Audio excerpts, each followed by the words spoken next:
My name is Eli Locardi, and for nearly a decade I've been traveling the world full-time, photographing the most beautiful landscapes and cityscapes on the planet. In 2014, I teamed up with F-Stoppers to produce Photographing the World, an in-depth video tutorial series where I teach my entire photography workflow both in the field and in post-processing. In Photographing the World 1, we traveled to Iceland and New Zealand, where I began with the basics and focused on capturing and creating world-class landscape photography. In Photographing the World 2, we traveled from New Zealand to Singapore, Cambodia, and Hong Kong to ramp up the complexity and introduce cityscape, astrophotography, and advanced post-processing. Then, in Photographing the World 3, we traveled to Italy, Dubai, and New York, continuing to push the boundaries of cityscape photography and focus on how I shoot and blend different moments in time together to create portfolio-quality work. Now, it's time to travel to new destinations and ramp up the challenge by introducing more advanced landscape photography techniques. We'll travel from the American Southwest to Patagonia in southern Chile and Argentina. From the start, we'll be focusing on shooting and editing portfolio-level work, all the while working with Adobe Photoshop and Lightroom and never relying on third-party plugins. Whether you've already been following along with the series or this is your first time joining us, welcome to Photographing the World. Now it's time to kick things off in one of my favorite locations in North America, Canyonlands National Park in southern Utah.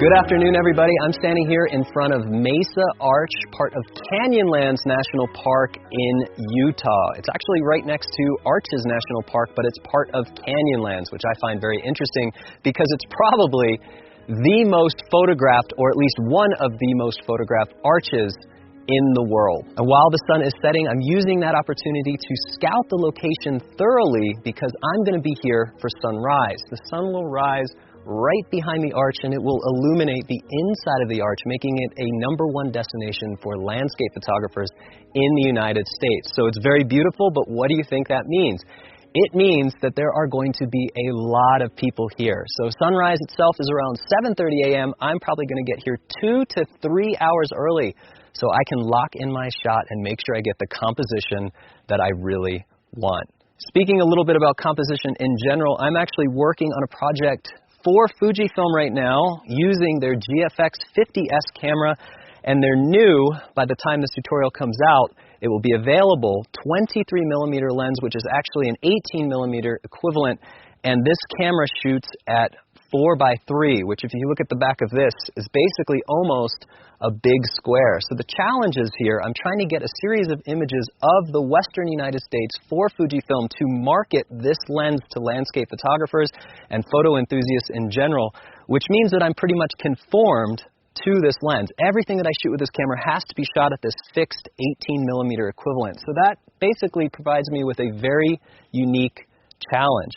Throughout these tutorials, I've always used different cameras and different lenses. I've done panos or multi-row panos to basically be able to capture the scene how I want it. Very rarely am I stuck at a fixed millimeter. But using medium format, while you have a boost in power, performance, low light, larger sensor size, all of these things, you also are limited somewhat in the lenses, and that's with wide lenses. So this 18mm lens is very wide for a medium format camera, but for a scene like this behind me, I might want something a little bit wider. Personally, I might want to shoot a pano, or I might want to adjust the millimeter, move backwards and forwards a little bit while adjusting the millimeter to get the perfect shot. So I'm going to walk around a little bit and I'm going to figure out what the best case scenario is with this lens choice.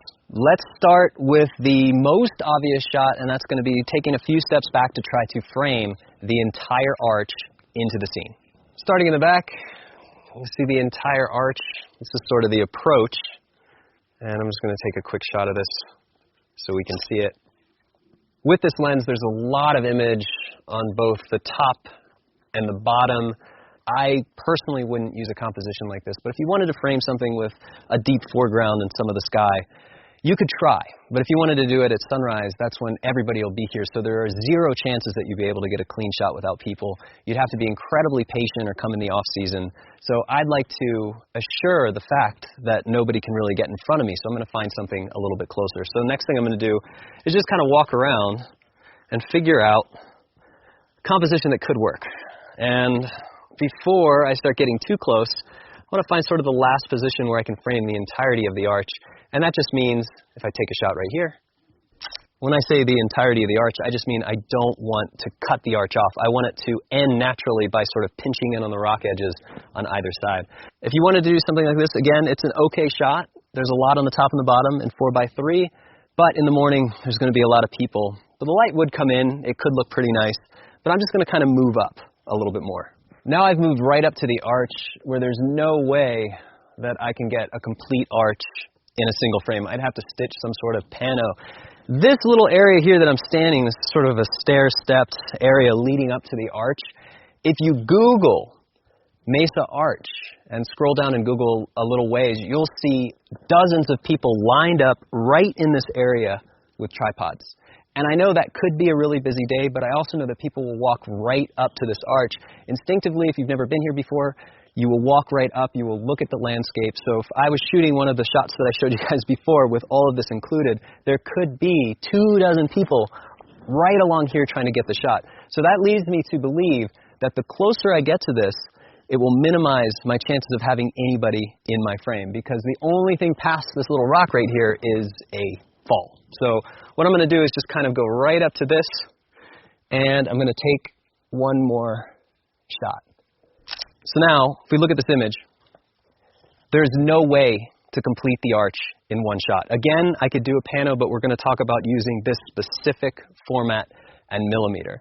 So approaching this, I could move from the left to the right, and I'm using the arch as a framing element, even though it crops it on the edges, but now I have to look beyond the arch and figure out the landscape itself.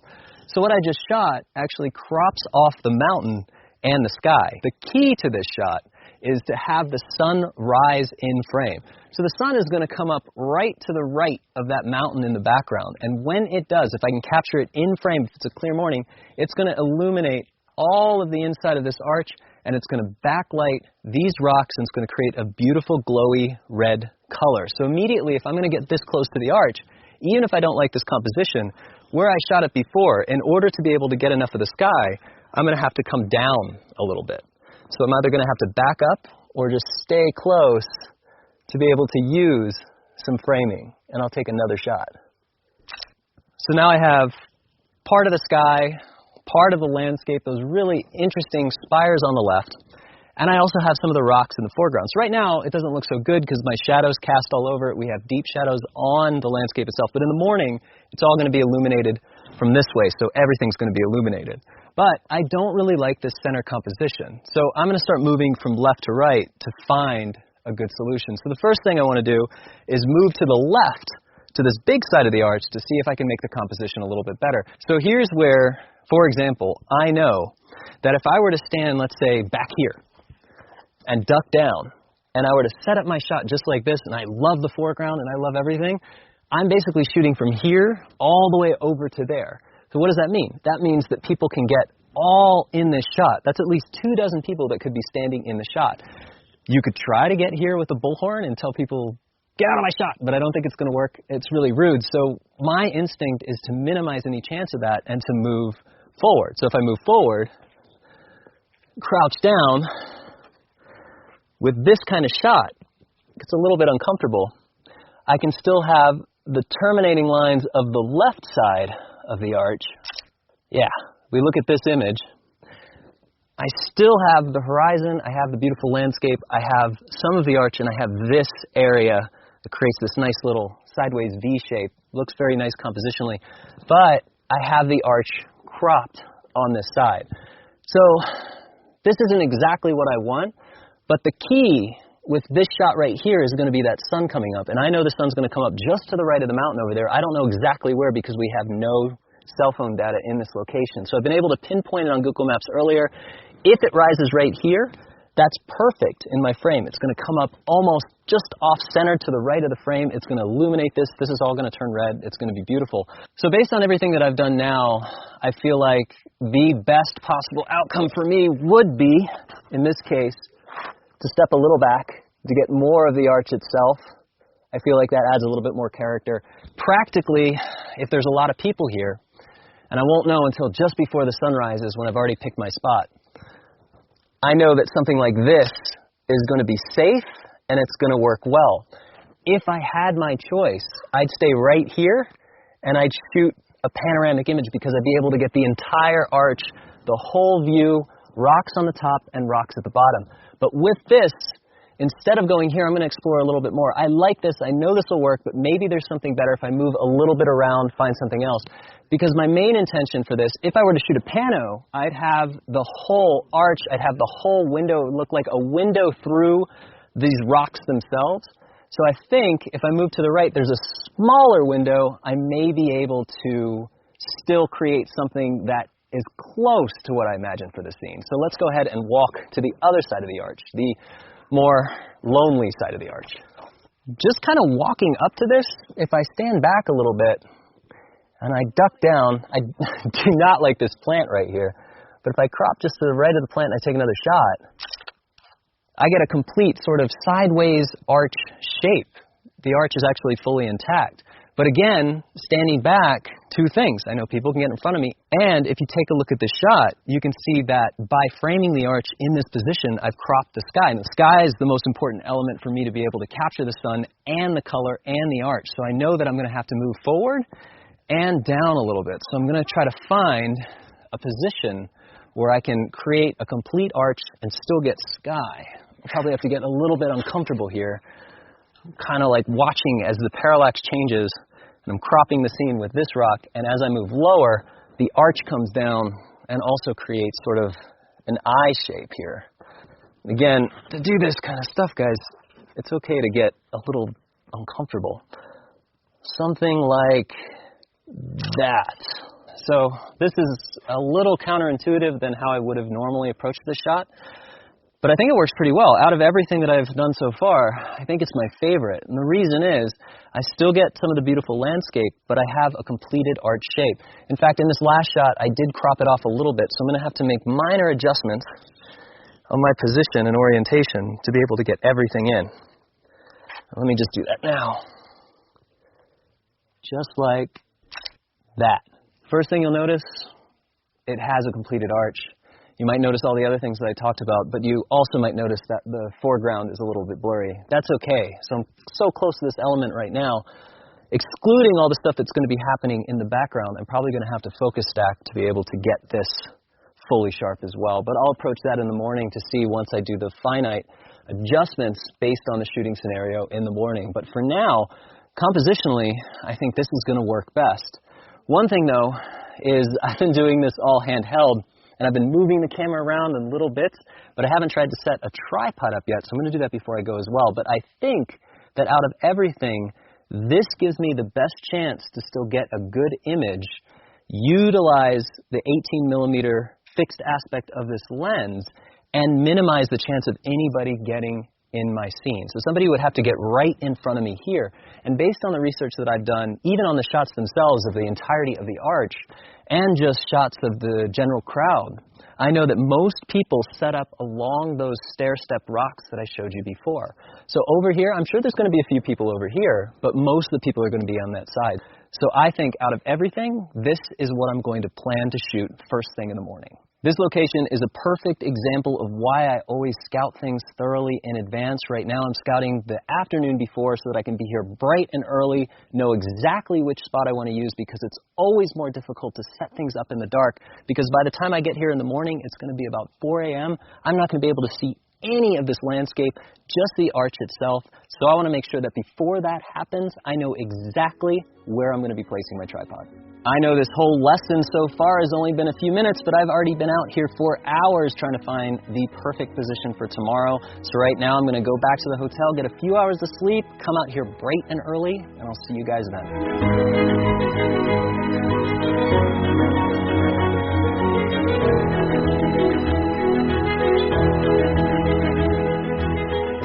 Welcome back to Mesa Arch, everybody, and good morning. We actually got up at about 2:30 a.m. to leave our hotel at 3 a.m. to arrive here at 4:30 a.m. just to shoot sunrise at 7:30 a.m. So I estimated that the earliest people that could potentially get here would not arrive 3 hours earlier, and I kind of overestimated. So we got here at around 4:30. The first people started showing up around 6:30. So I guess 2 extra hours. But on the bright side, it was really beautiful. We were able to shoot time lapses with the stars moving, and the best thing was I had the whole place to myself, so I could verify that this was indeed the shot that I wanted to capture. I was really happy that we came here and gave ourselves a couple hours to scout it out yesterday, because even arriving here in pitch black, we were lucky to have a little bit of moonlight that helped us walk.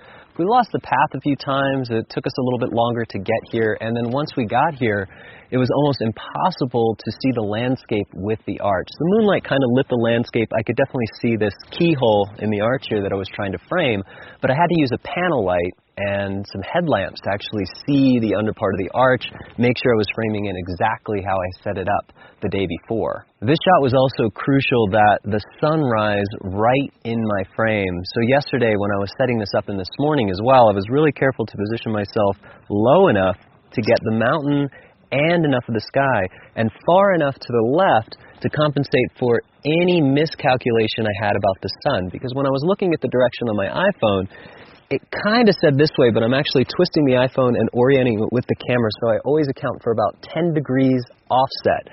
So by positioning myself to the left, I knew that I could be off and the sun could have come up a little bit more to the right, so I made sure to anticipate that. While I was doing that, I also made sure to frame the spires in the canyonlands down there and use them as a compositional element.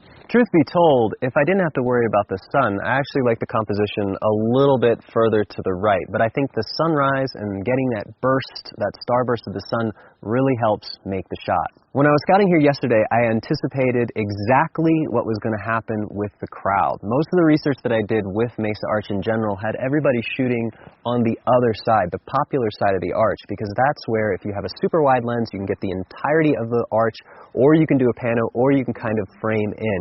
So my anticipation was most people who arrived would immediately go to that side, and then anybody who couldn't find a position or wanted something different would end up coming over here. So sure enough, after the first people arrived, a few dozen people started to come in and all hug this whole area just about up to the tree right behind me, and I stayed all by myself until some people had to come over here and treated this area of the arch kind of like a consolation prize, which I thought was really interesting because it was my primary composition for this location. So for a while I thought I was going to be by myself, but a few photographers ended up joining me after it got too crowded over there. I'm really happy with the shot, but if I had a wider lens for this camera and I wasn't fixed at 18 millimeters, I think I definitely would have shot over there as well, and I was here early enough I would have been able to get my spot. And with this lens, if I didn't want it in a single frame, I probably could have also done a simple 2-frame panorama and blended it together to get the entire arch. Sunrise was 7:30 a.m. and I started shooting around 6:20, 6:30. Basically, as soon as I started to see light on the horizon, I got a really clear indication of where the sun was going to rise, and I verified that my position was correct. What also surprised me was how fast the light would illuminate the under part of this arch and the forward part of these rocks here. Way before, even maybe 20 or 30 minutes before the sun actually rose, this whole area of the arch was illuminated red, just like the sky. It was really beautiful. So at that point, I really knew that this composition was going to work perfectly. Setting this shot up was a little bit difficult because it required some pinpoint precision on the tripod's part, and I actually have these legs are normally extended. This one's actually ratcheted out at a sharper angle so I can get the perfect level of my camera to be able to compose this and get the sun to come up. Once I had everything locked in, I was basically shooting around f11. I was bracketing exposures too because the sky was so bright and this foreground was so dark except for the light that was sort of creeping in on the edges and the under part of the arch itself. I also noticed when I did focus checking, when I focused on the background, The background and the arch itself were pretty much near the same focal plane, but this foreground element was slightly out of focus. I didn't want to go too far past f11, so I experimented a little bit with f13, and this did become a little bit sharper at f13, but when I focus checked this area, I could see there was a large discrepancy between the background and the foreground. So I knew eventually I'd need to do some focus stacking, but the first thing that I wanted to capture was the sunburst itself. As soon as the sun started rising above the horizon, I changed this from f11 to f16 to see if I could get a starburst. Once that starburst worked out, I decided to experiment with a few other apertures. I tried f22 and f32 and arrived at the conclusion that I liked the starburst from f22 the best. The other thing that happened while I was shooting at f22 is I brought this foreground element fully into focus at f22. So I decided at that point I was going to shoot the starburst, and then just like I usually do, I was going to cover the star with my fingers so that I could remove any lens flare from the foreground. But the most interesting thing about this scene, as opposed to a lot of the scenes where I cover up the sun in the sky, is there is composition all around this area. So instead of covering it from the top, I didn't want to cover this arch. I kind of just came in from the side here because I figured this was the easiest thing to fix and the farthest thing away from the lens flare itself.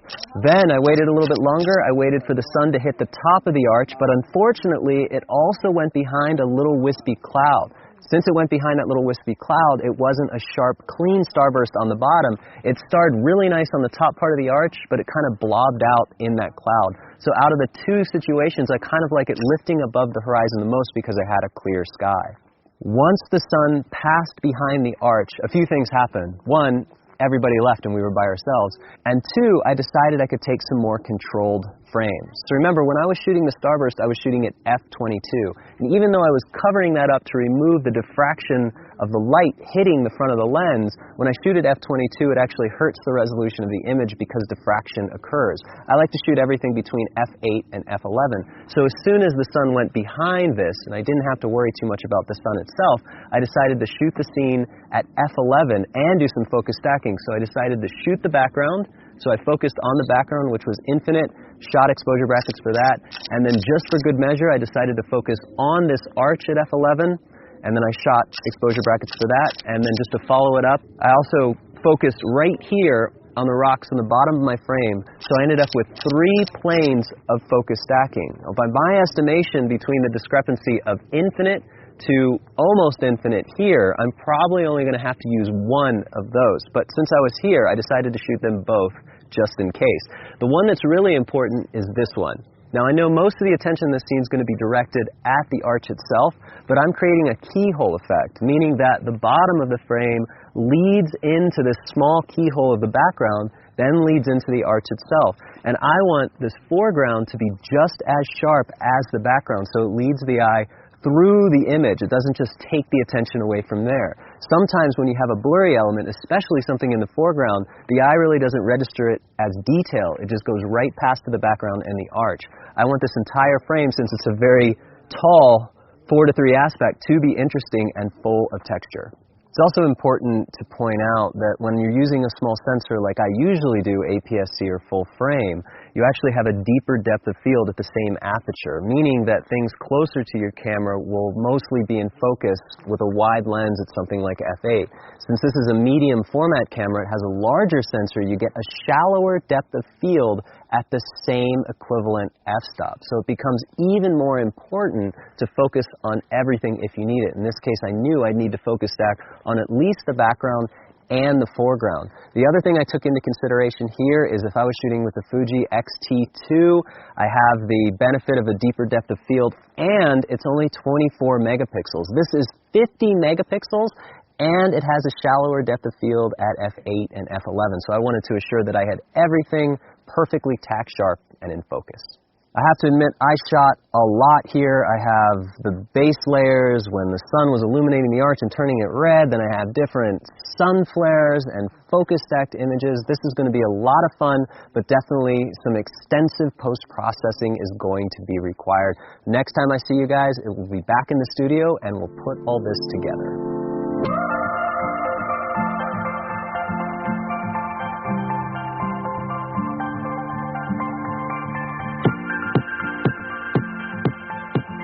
Hello everybody, and welcome back to the post-processing studio. Here we are about to get started with Photographing the World number 4. It's really interesting to look back 4 years ago in 2014.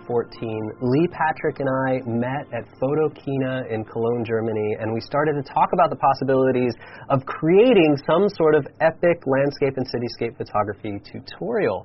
We started with Photographing the World 1, and here we are 4 years in the future in 2018 with number 4. So needless to say, I am very excited to be here. And if you guys have watched and followed along with all of these Photographing the Worlds, I just want to thank you so much for the continued support. Before we get started, though, I want to talk about a few things. One, this is Photographing the World number 4. So obviously we have Photographing the World 1, 2, and 3 that predate this tutorial. But it's not just that they predate this tutorial, it's that they actually get a little bit more complex as they go. So if you're brand new to Photographing the World, you may want to sharpen up your skills with Photographing the World 1. It's also a tutorial about landscape photography. Photographing the World 2 ramps up the complexity. We get into a lot more blending different moments in time. But more importantly, we also get into the genre of cityscapes and astrophotography. So we go from ancient cityscapes to ultra-modern cityscapes, and we also do star trails and the Milky Way. Photographing the World 3 takes cityscapes to the next level as I really demonstrate how I blend multiple moments in time together into one seamless result. But this is Photographing the World number 4. This is predominantly going to be a landscape photography tutorial where we are going to take everything we've learned with Photographing the World 1, 2, and 3 and put it to good use. If you've already watched previous editions of Photographing the World, you already know how this works. But for anybody who's new to Photographing the World, if this is your first time with me in the studio, I just want to explain exactly how everything progresses.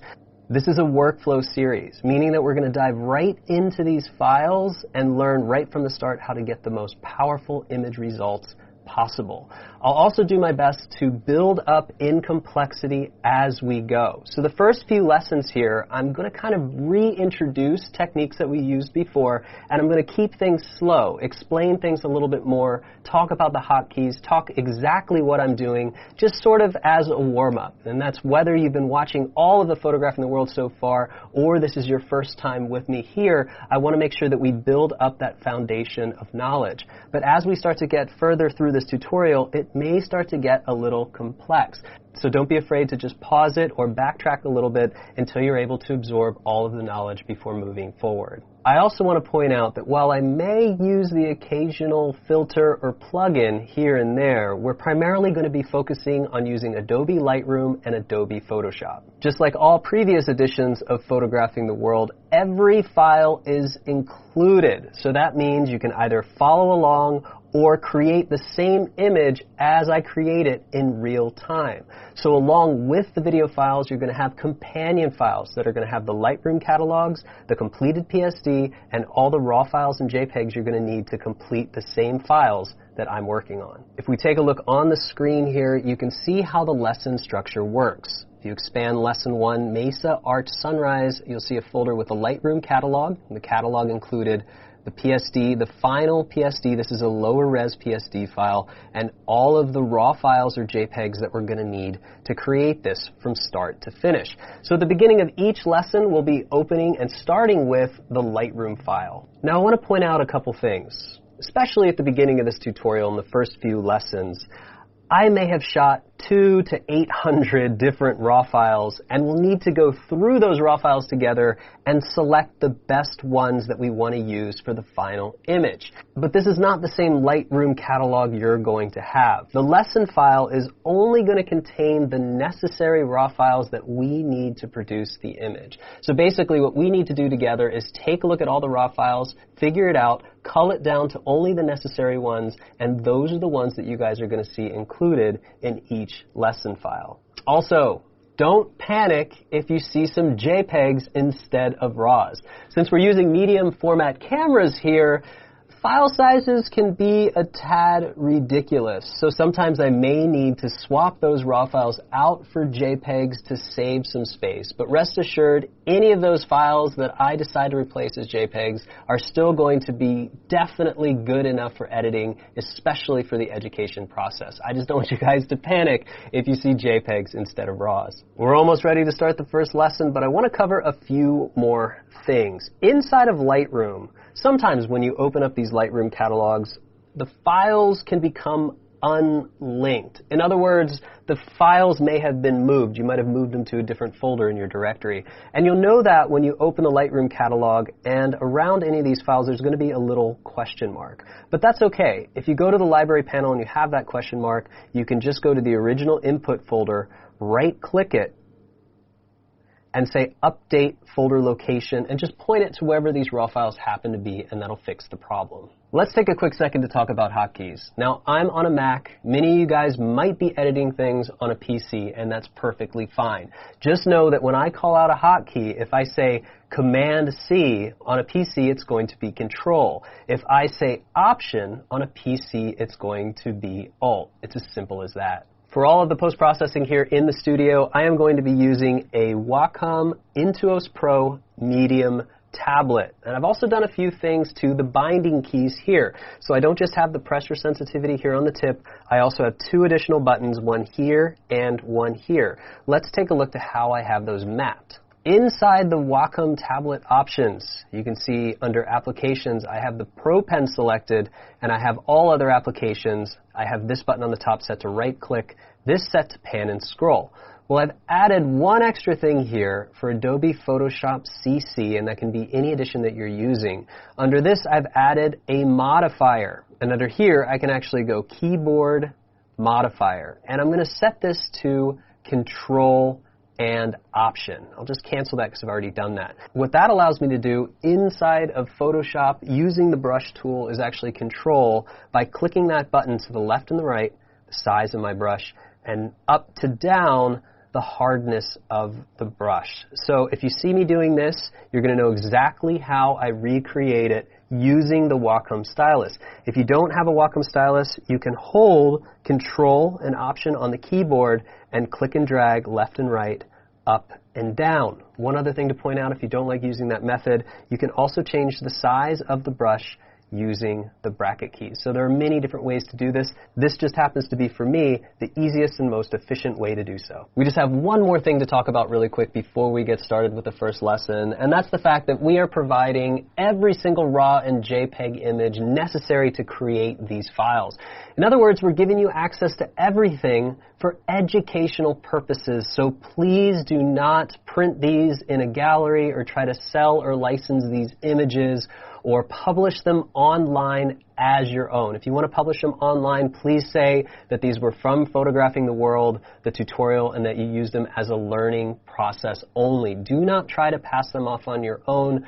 We've had some people try to do that in the past, and the community finds out pretty quick, and it tends to be just a little awkward. So use them, have fun with them, learn from them, but please do not distribute them or try to sell them. All right, that's about everything I needed to cover, so let's begin. Mesa Arch was a pretty cool location. It definitely got busy, but I feel like it was a really solid lesson in the field. And I was able to accomplish a few things. One, I was able to get the burst of the sun coming over the horizon, flooding the arch, both sides of the archway, with beautiful light.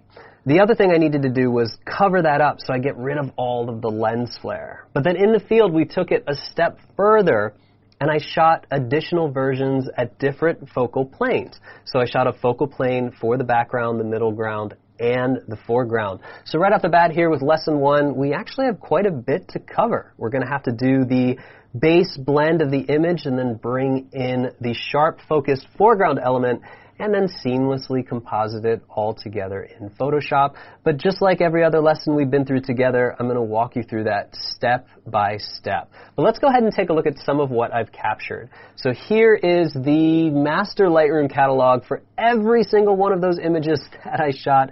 It looks like that I shot 511 RAW files.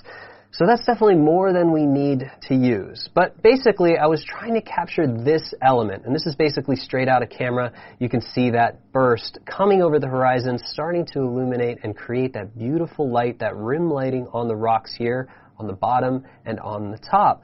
But of course, whenever you shoot into the sun, you do get the lens flare, which is nice, but you also get a lot of problems, a lot of things here. You can see on the edges, some light, some artifacts that we may not want. So every time I shoot into the sun, especially when it's intense like this, I also cover it up. So you can see finger over the sun technique. We've done this a few times before. So we're able to come from here and here. So we could easily just put those two things together.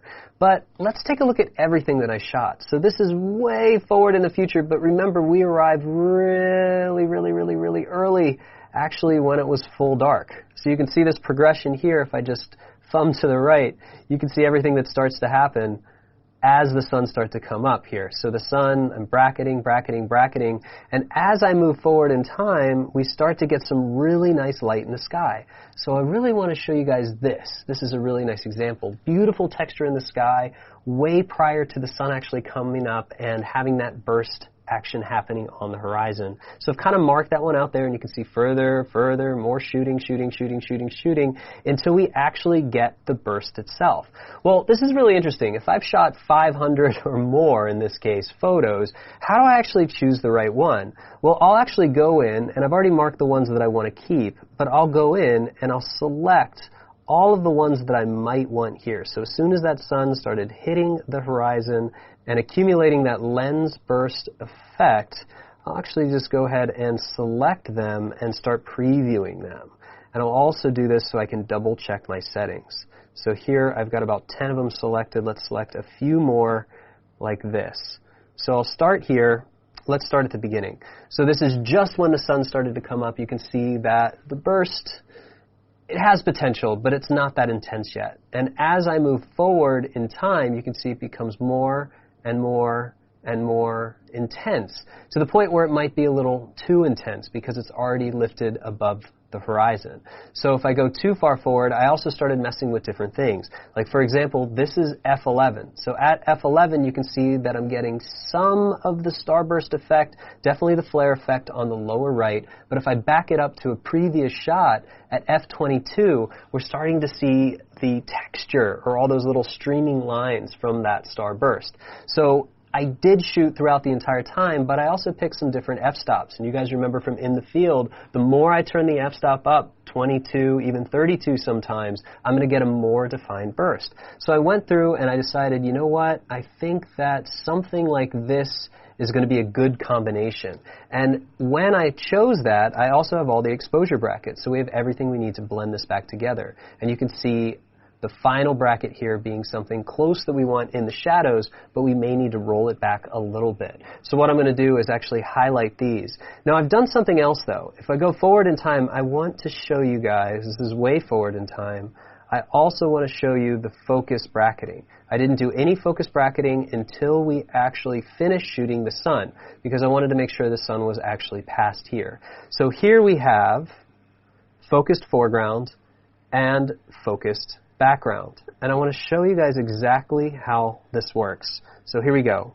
This is the focused foreground. And if I zoom in here, you can see that these rocks are pretty sharp. If I go back to the focused background, you can see the difference. This is incredibly soft. It's not actually waiting to render this file. It's actually that soft. And here in the foreground, we have all that chiseled out, beautiful detail of that sandstone. So we're also going to be addressing that. But what I'll actually do, and this is what I do with every single file that I work on, especially when I'm trying to give you guys and provide you guys the raw files that you need, is I'll go through and make notes of the ones that I think are going to work the best. And what I've done that here, I've actually used colors. So I use green and yellow and red to sort of indicate which ones I want to use. Feel free to use anything you want to do. If you want to use the stars, 3, 4, 5 stars, if you want to flag things, whatever makes it easier for you to figure out exactly what files you're going to need. But that's basically how I selected and chose the starburst. Now let's open the supplied student files. So if I go here to Finder, you can see here Lesson 1, Lightroom Catalog, Mesa Arch Sunrise. So we'll go ahead and open that up. As you can see, fewer files to deal with, much easier project to work with. And here's basically what we have. I have the starburst file that we were looking at before, that raw file, and I have one that's 3 stops underexposed. So between these two, I'm going to create the perfect exposure in Photoshop. I also brought in one image as sky texture, and then I have both levels of focus stacking. So I have one on the background, and already you can see that that changes when I go from image to image. This one looks like it's actually zoomed in a little bit more, but this one is focused on the bottom. So the first thing that we're going to need to do is put these two images together, balance the exposure, and then we're going to come in here and we're going to replace a lot of those negative elements from shooting into the sun with a completely clean one. Obviously, we can't use my hand, so we're going to get rid of that too. So don't panic if you guys haven't watched an episode for a while or if this is your first photographing the world. We're going to start simple and work our way up in complexity. So the first thing we need to do is balance what's going to become our base file, our first layer in Photoshop, or the control layer of what everything should look like. Inside of Lightroom here, primarily what we're going to be focusing on for most of the lessons is going to be the basic panel. We're going to use a lot of these selections, and eventually we're going to get into some of these different profiles here, but for now I'm just going to leave it as default, which is Adobe Color. We're going to talk about that more in the future. But before we move on, I just want to kind of scroll down here. Now, Lightroom always likes to add a little bit of sharpening to the raw files when you import those raw files into Lightroom. Now, sometimes in some cases you guys have seen me use a little bit of sharpening here and noise reduction. In the case of the Fujifilm medium format GFX 50S, I'm actually going to turn this off, and I want to show you guys exactly why. We're going to be blending different images together, and if I zoom way in on this, you can see the more sharpening that I add, obviously we're going to get a lot of grain, but we also end up with little halos. So see those little halos around here? It's almost giving like an inside edge. Well, that can be an issue when we're trying to blend things on top of each other. If I turn the sharpening off, this camera is so sharp already, I don't actually need any of the Lightroom sharpening. Sharpening is always something we can do later in Photoshop. Plus, it's going to give me the ability to layer things together without having to worry about ruining the anti-aliasing. So anti-aliasing right here, if you follow this hand, around the edge of this rock, it means that we have soft pixels on the edges. If I were to turn the sharpening up and actually change the radius, you can see that I don't have any more anti-aliasing. This is actually just jagged pixels, and I'm getting that white halo. So in this case, I'm just going to turn this completely off. And since I've done that for one file, I have to make sure that I do it for all the files. So if I have the first one here selected, I can right-click, I can go to Develop Settings, Copy Settings. There are other ways to do this. We'll go ahead and check None, click on Process Version, and what have we done here? Just sharpening, and I'll go ahead and click Noise Reduction, Copy, and I'll just select them all here. So I'm command clicking on these, and I'll right-click, go to Develop Settings, and paste settings. So the only thing that's going to change, all of these are no longer going to have any built-in sharpening in that detail panel. So that opens us up to be able to start editing this file. So the first thing, let's go ahead and bump the exposure just a little bit. I feel like it's a little underexposed. And the other thing that we're going to have to do is pull the shadows up a little bit. Maybe like this, maybe about 30. So we have a little more than a quarter stop. We're starting to bring this together. Now obviously that sun is a little intense. Let's go ahead and start moving these highlights down here. Now it's really interesting. This is a common procedure if we've been using Lightroom for a long time, but if you haven't been using Lightroom for a long time, I just want to cover a few things. So up here we have the histogram. The histogram works very well, and it actually shows the distribution of pixels of light, so red, green, and blue. So you can actually see how many pixels of each value fall under the spectrum of light. From darks here, from all the way down to black on the left, to shadows, midtones, highlights, and whites. And as I roll over this, you can also see that it highlights these here. Similarly, if I do it here, it highlights the histogram. This is a bit of a review, but essentially what this allows me to do is shift shadows and highlights around and redistribute the lighting of a scene to get a better and more even exposure. When you start moving into larger camera sensors, especially the medium format sensor that Fujifilm's using in their GFX series, it allows us to do more recovery. In other words, if something's very underexposed, I can really get a few extra stops, up to 4 stops of light back from the shadows. So this is incredibly powerful and intuitive. And if you're new to Lightroom, guys, this will only take you a few minutes to master. And throughout the course of these tutorials and the lesson structure, we're going to be using this quite a bit. So if you don't fully understand it right now, don't worry, it's going to make sense very soon. So let's keep making some adjustments. So here, I pulled the highlights down, and you can see as I pull those highlights down, we kind of lose it. You know you're going to lose highlights when things start to turn gray. So I just want to bring that down just a little bit. And I think right around -30 was pretty good. The other thing I can do is pull down the extremes. So I can start to pull down that extreme highlight. Now I'm not concerned about the sky. The sky is gone here. But check out when I start to move the white around, notice the edges here. So the edges around this starburst itself. I can actually redefine those edges. So I just want to bring that down just a little bit, just like that, just to start to sculpt the shape and get the shape back. Now let's adjust the contrast a little bit. So contrast is pretty self-explanatory. Usually we turn it up. We want more contrast. But you can see that that's actually clamping my values a little bit. It's making the darks very dark and really popping the light values. But what if we start pulling the contrast back? Well, if I slide this all the way to the left, it doesn't look that great. But what about a little bit? Let's also look at this sculpted shape. If I pull the contrast back a little bit, you can see it's actually softening that effect even more. So let's go ahead and zoom that back out. And I'm just going to pull the contrast back just a little bit. And something else here, this is a really warm scene. I feel like my white balance is a little bit cool. So let's just bump this up. Instead of 6,500, let's say 7,500. Now I'm getting that warm red light. I don't want to go too much higher than that because then it looks like it's purposefully done. In other words, it seems like I've shifted everything into the red spectrum rather than correctly white balancing it. So this is a good compromise. So this is a good baseline to work with. But now, before we go into Photoshop, let's go ahead and take a look at the underexposed image. Now, there is no way for me to get the sky back without a lot of destruction here in these values. So let's go ahead and work the other way. Let's take an underexposed image and try to balance it. Essentially, I want it to match this image. First things first, this is 3 stops underexposed on the bracketing order. So let's just change that exposure to 3. And very quickly, we're going to see that that's getting close. But let's make a few additional changes as well. Next, let's address those highlights. So I've pulled this all the way back. As opposed to the other file, I can almost get all the detail back.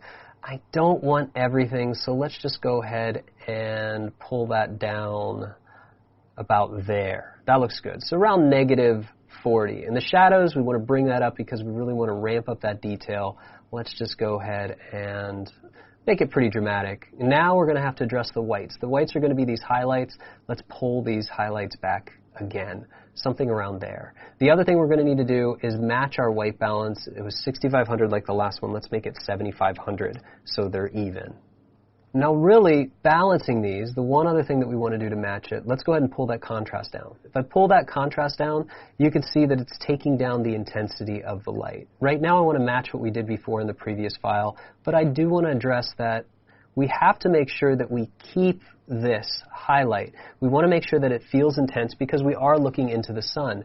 And we can do that by addressing the whites. The more I push the whites, the more predominant that highlight's going to be. If I take the whites all the way to the left, you can see that we're getting a sharp edge around the sun. We don't necessarily want that. While we want chiseled detail around the starburst itself, we don't want these weird lines where it looks like the sun is just kind of cutting off in the sky and going to a different shade. So the balancing act here is really finding that area where we have enough light, but we don't have any edges from that light. So it seems to be right around there. We have a nice balance where it kind of just fades into the area beyond. So let's go ahead and select these and take a look at them. So right now, this is let's say this is the normal exposure here, and if I just hit the left arrow key with them both selected, we can see that this is the underexposed one. So really close. You can see I'm extremely close. A few more micro adjustments and they're going to be just right. But you may be asking yourself right now, why wouldn't I try to solve this in a single RAW if I can recover up to 4 stops of dynamic range in the shadows and also protect the highlights?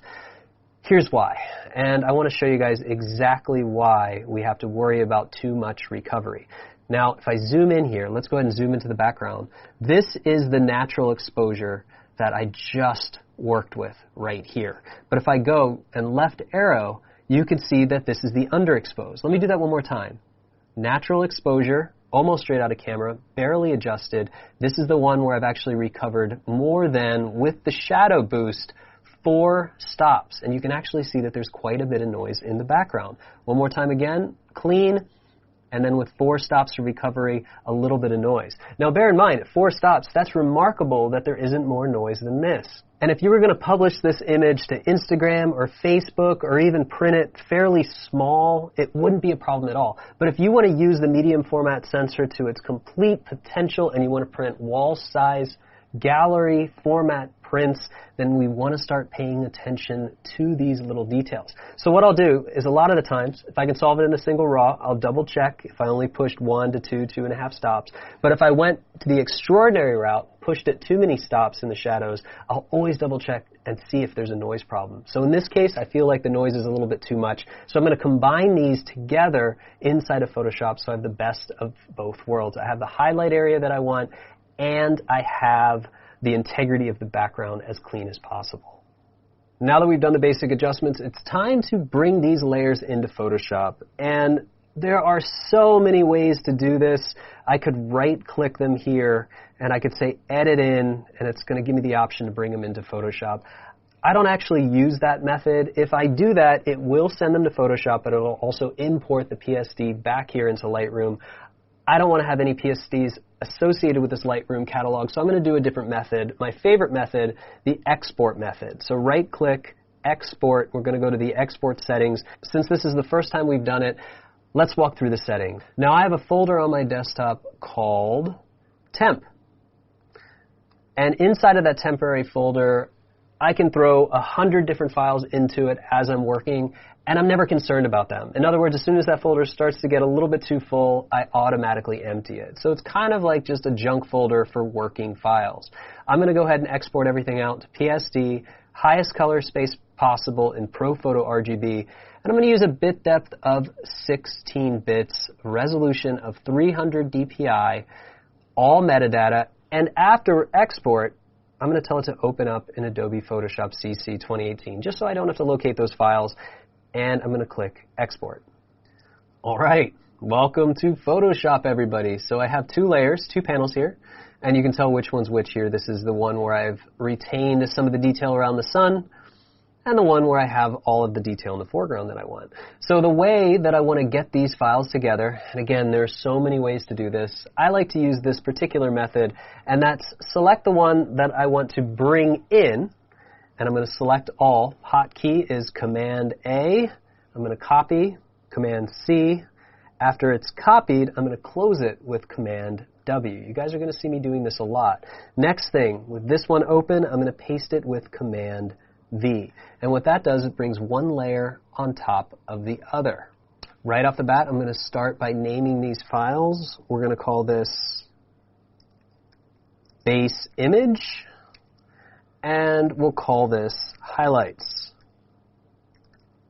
Now, there are many ways for me to blend these 2 images together. Essentially, I just want to use the center portion, the sky portion from the highlights layer. We're not going to get into luminosity masking or anything complex so far. We're just going to use simple paint. As we progress through the lessons, I'll start to introduce more advanced techniques as needed. But since inside of Lightroom, I made these files look almost identical, we can actually get away with a simple paintbrush. So the first thing I'm going to do is create a mask. If I click on the Make New Mask button, it's going to create a white mask. If I hold Option and click on the Make New Mask icon, it's going to create a black mask. Now, if you're new to masking, again, you might want to warm up in Photographing World 1, but I can quickly explain how this works.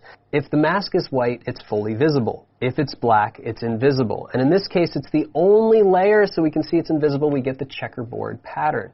Now, for example, if I were to have a partial mask, so if this mask just had a little square of white in the center, you can see that whatever is white in the mask will be revealed. It's as simple as that. And trust me, we're going to get into a lot of masking. Let's go ahead and delete the mask and start over. So we'll go ahead and delete it without applying, and I'm going to hold Option key and create a new mask. And that's because with a black mask, what I actually want to be able to do is use the brush tool. Paintbrush tool is B on the keyboard, or you can go over here and click on it on the tool panel. With the paintbrush selective and activated, I can actually have pressure sensitivity. So just as a quick review, let me show you guys exactly how this works. So with a paintbrush, and I'm going to make sure that the foreground is set to white, so I'm going to paint white.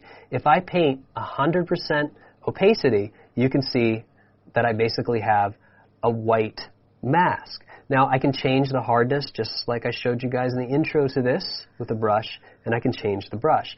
But if I want to do something subtly, I could maybe transform the opacity of the brush. So let's take the opacity down to about 36 to 40%.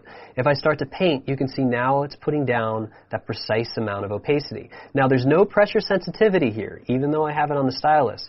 As I paint, it's going to put, in this case, 36% pressure down until I lift up on the stylus or unclick the mouse and paint again. Then it's going to put another 36%, then another 36%. But that's no fun. We have the stylus, we have pressure sensitivity, so let's leave opacity alone and let's talk about flow. If I turn the flow down here to somewhere around 10 or 12%, I'll make this brush a little bit larger, and I start to paint, you can see that I can accumulate paint. So the softer I press, the less I push down, the more I press, the more it puts down. So this gives me the ability to create a feathered effect and a more seamless blend. So this is really nice. So let's go ahead and reset this mask.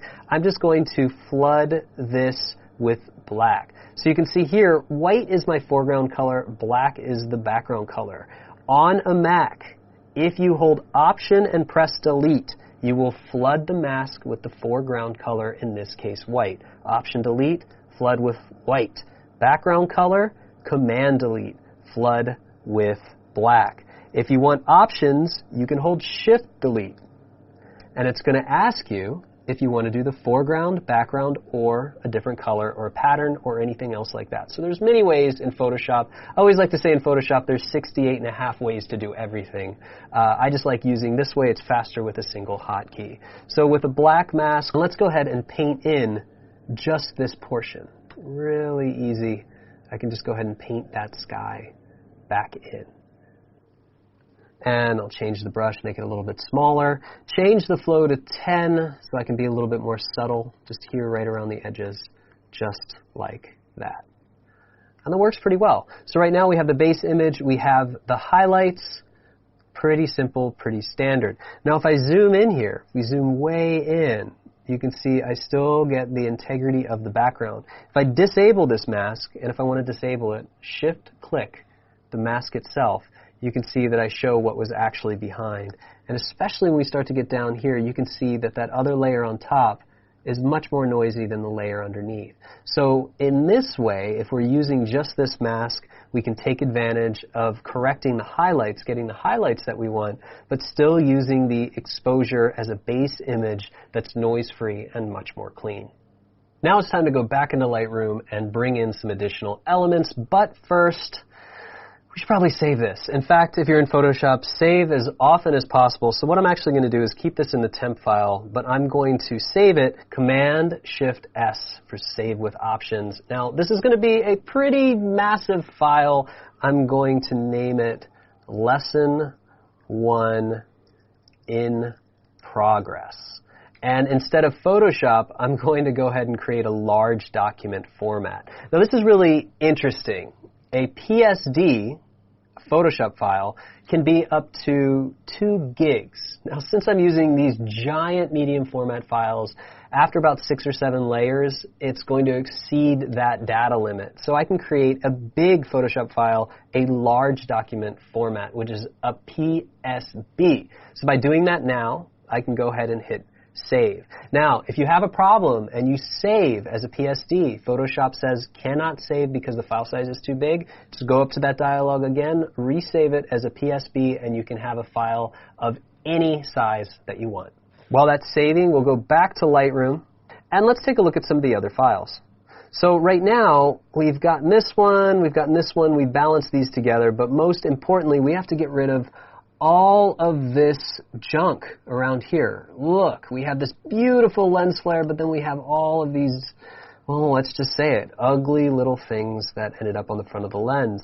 In addition, look, we have a little problem here, we have a problem down here, we have some problems up here, and definitely right there. So by putting my finger over the sun, we've actually solved that issue. So what we need to do now is bring this into Photoshop and utilize these clean elements that are free of any diffraction and anything else. Now it's also worth pointing out, and I did this in the field as well, that I'm shooting this starburst at f/22.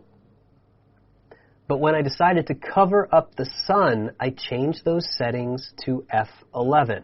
Now, why did I change those settings to f/11? Well, when you start getting past f/8, f/11, f/13 on most cameras, your lens is going to cause diffraction. Now, diffraction can actually be detrimental to the sharpness. Most lenses have a sweet spot right around f/8 and f/11. That's where you have perfect sharpness and no diffraction. So since I've turned this all the way up to f/22, I know I'm hurting the overall quality of the image. So what I've done here, when I covered up the sun, I don't need f/22 because I'm not trying to get a starburst. I just want a clean image. So I've went back to f/11 where I know I'm going to get a perfectly clean, intact, sharp image. So this is f/11. But what we need to do again is make these match. I just want to be able to throw this right on top and make it fit perfectly. So what I can do, since we've already done all the heavy lifting here, I can right-click this, go to Develop Settings, Copy Settings, and you know what?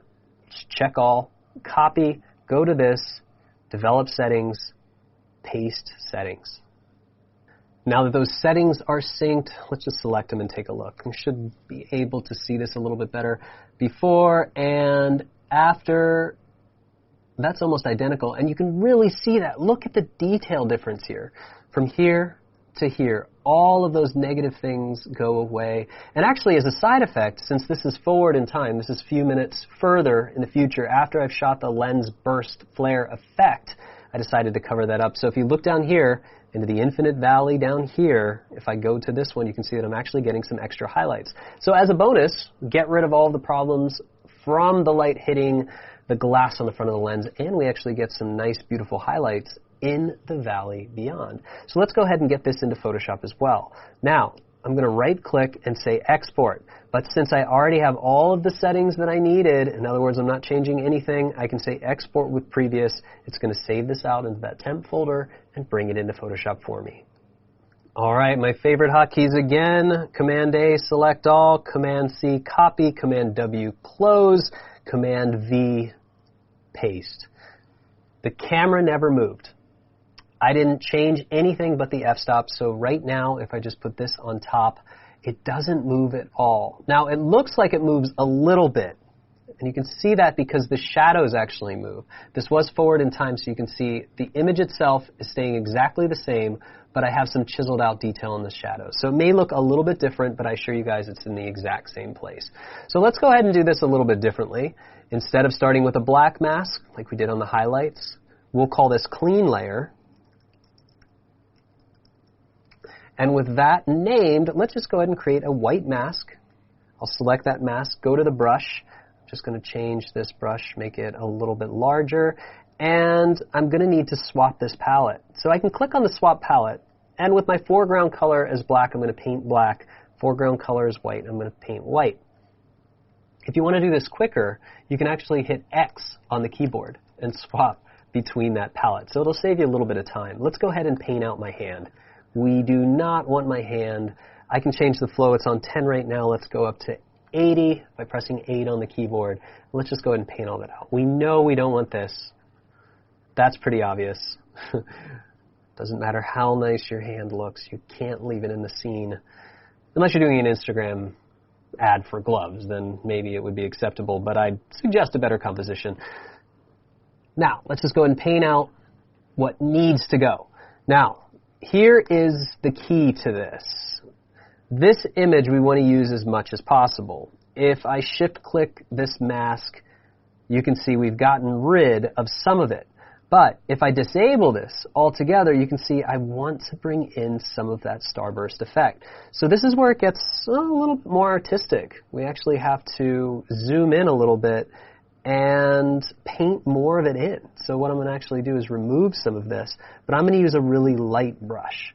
So a flow of 10, because I'm pretty heavy-handed when it comes to this kind of stuff. And you can see now I can start painting in this effect.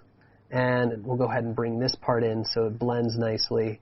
And we'll bring that down a little bit more, a little bit more. And you can see the more I do this, the more of that effect it's bringing in. But I want to be careful, because if I go too far down here, you can see it's going to bring in those negative effects. Right there, all of that red. I'll undo that. So I just want to bring in just enough. And again, we're going to do this a little artistically here. We want that flare to come in. And then up here, too. I really want to bring this back in. And I'll zoom that out a little bit. Change the brush size. Perfect. So we start to bring that in. So now we have that lens burst. Let's just go ahead and bring that whole chiseled out look. That looks pretty good. I'll turn this off and on just in case we see. Do we really want to add more? Maybe a little bit more? A tiny bit more down here, just so that it extends. Just enough so it looks really predominant. And that's starting to look pretty good. Now again, individual results may vary. And even if I edit this photo over and over again, I might decide to add more or less. So the nice thing is we can always start over. We can always take a look at this mask, we can zero it out, and start over until we get it just right. But for now, this looks pretty nice. I really like the way this is turning out. Let's head back to Lightroom and let's do something else. So I really like this, and I think what we have in Photoshop, it's on the way to being something great. But it's still missing some texture in the sky. Even with my blend, I got some of that texture back in the sky, back across here and into the sun area, but I feel like I'm missing something. It looked so nice before the sun came up. I had beautiful clouds back there. It almost could have been a nice image, but as you can see, there's absolutely nothing in the foreground because it's backlit and it's very, very early in the morning. So is there a way that we can use some of the best elements of just the sky and bring it in to here? Well, let's go ahead and give it a try. So with this selected, I'm actually going to take a look here. I'm just going to be concerned about these highlights in general. Let me just go ahead and make a shadow adjustment. And I know that's hard to see down there, but there are a little bit of shadows down there. So we have basically clamped down these shadows. And I'm going to take this, export it with previous. Inside of Photoshop, I'm going to select all Command A, copy Command C, close Command W, paste Command V, and it looks completely different, doesn't it? So what are we going to do? Now at this point, I could do so many things to isolate this. I could try to draw a mask if I wanted to, if I wanted to draw a lasso around that. Nobody wants to do that. We could get into many different ways to isolate a subject, but since this is the first lesson, let's go ahead and warm up. And I also want to show you guys that you don't always have to use the most complex tool to solve a simple problem. So in this case, what I need to actually do is just isolate the sky, throw the sky right over top of the sky here that's in the background. Let's go ahead and call this Sky Colors. Perfect. Now let's go ahead and try to isolate it. Well, if we take a look at it, it actually can be isolated fairly simply by just zooming in a little bit. And we're going to use one of the tools that's been in Photoshop for a very long time. And yep, that's the magic wand tool. And since I didn't sharpen these edges, I actually can maintain all the anti-aliasing as well. So what I do is I just click, and you can see it started to select this.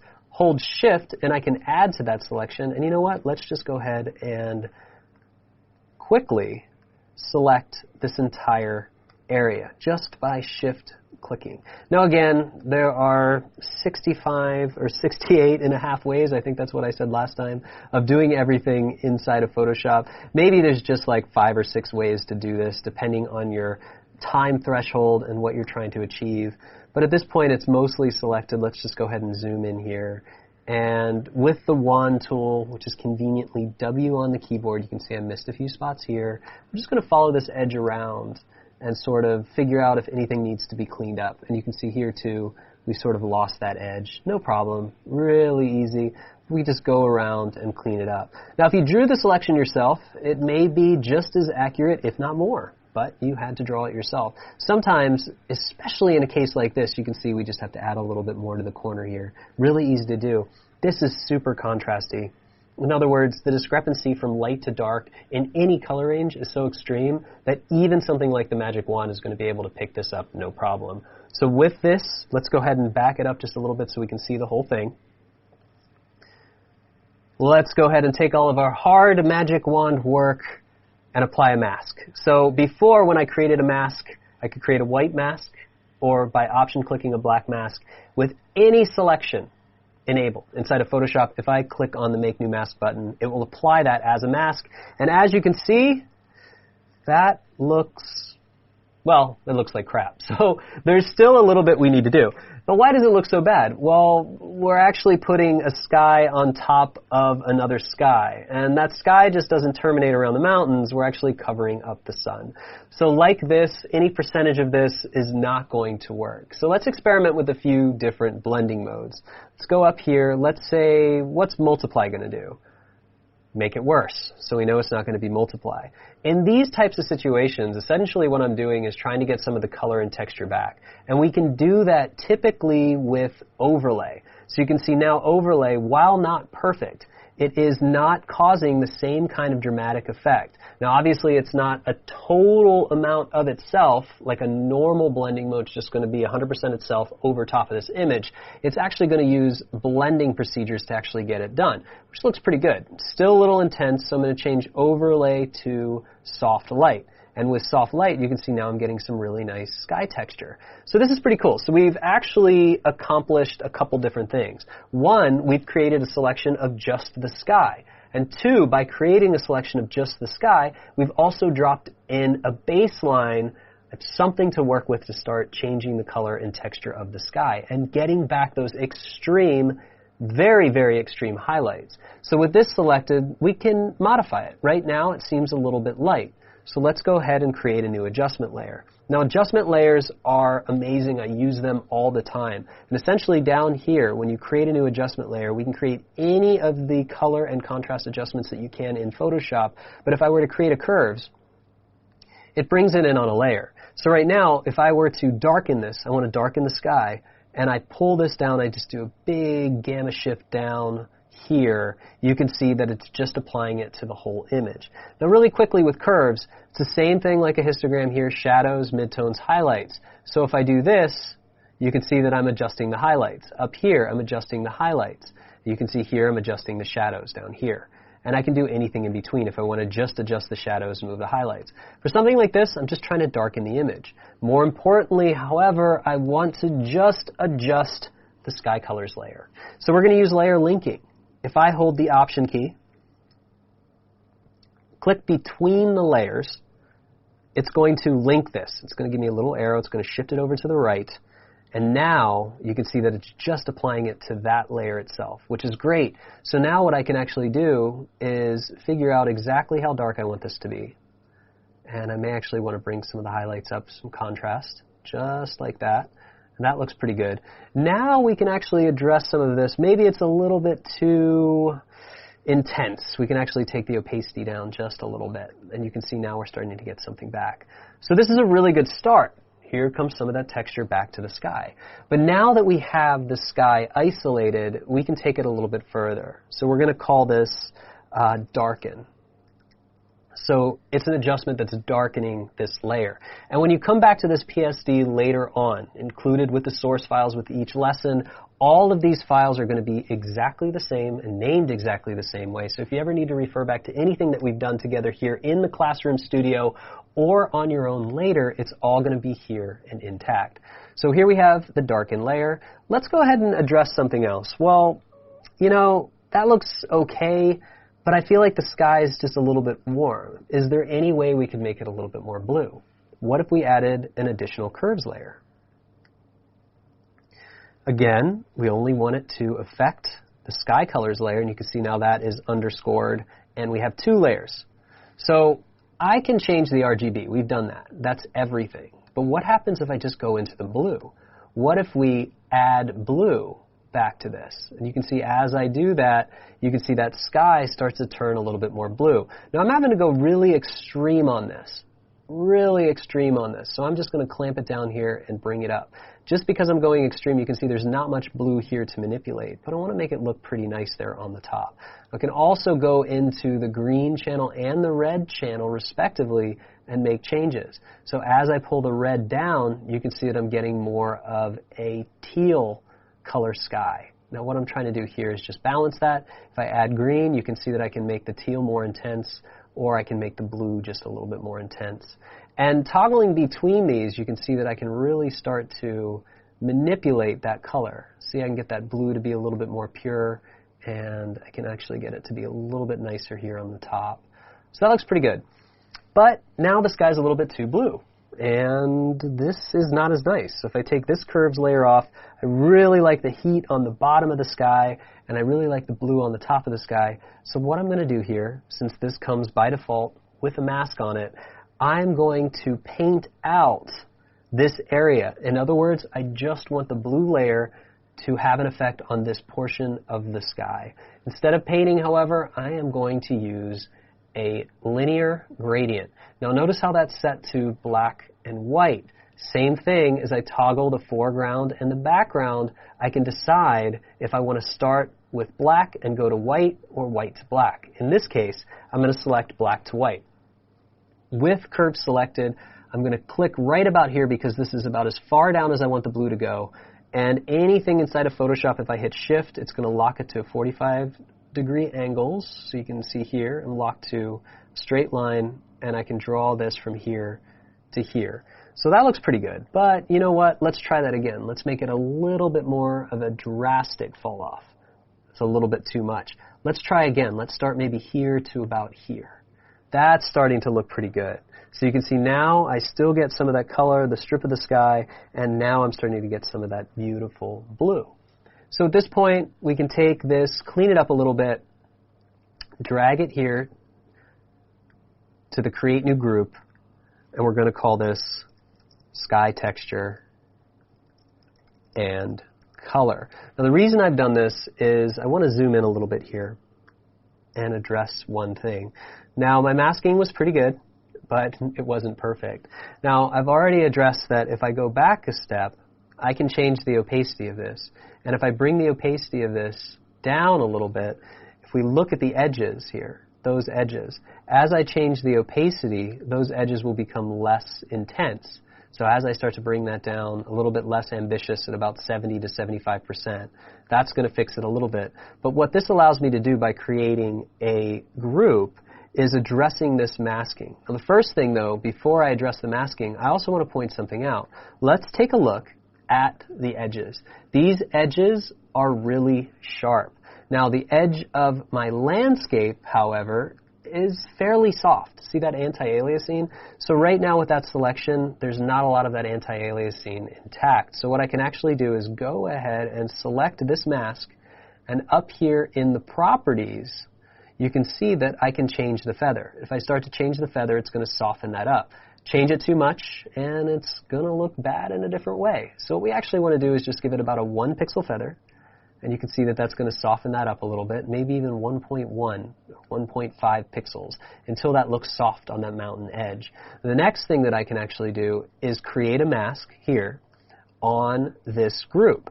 Now since this group has all of these layers in it, the color corrections and the layer itself, this now becomes the controlling mask for everything inside. You can nest this as many times as you want. You can have 100 different nested compositions if you want to get that complicated. But right now we only need a few.